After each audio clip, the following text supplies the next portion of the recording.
what an injured shoulder taught me about pain and relief in Bach's Prelude in C major.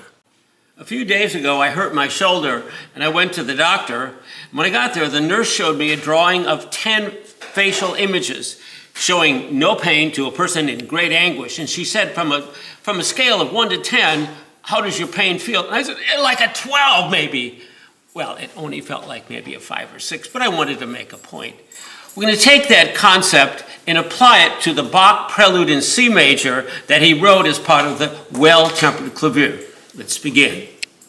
Using the concept of calling each chord a pain, shall we say, in relationship to the tonic, we're going to take a look at this with the stability, instability of the chords and see how they relate to the tonic, to the dominant. For instance, the first chord is in the tonic. We'll call that a 1. In terms of dissonance or pain, as it were, this chord, we'll call that a 3. That moves to the dominant. We'll call that a 2.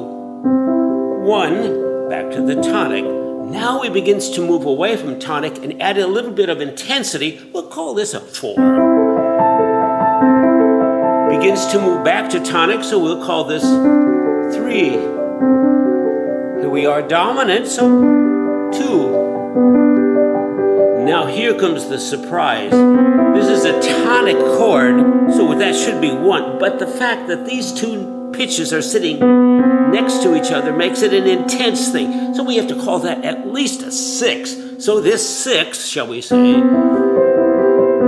resolves so nicely. I'm going to call that a 4 to a 3.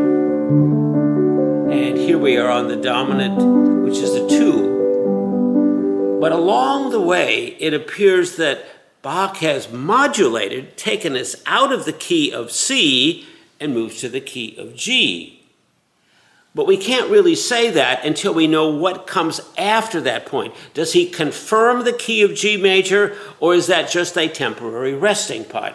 That is a discussion for another day. Questions like this are incredibly fun for me as a music theorist and composer.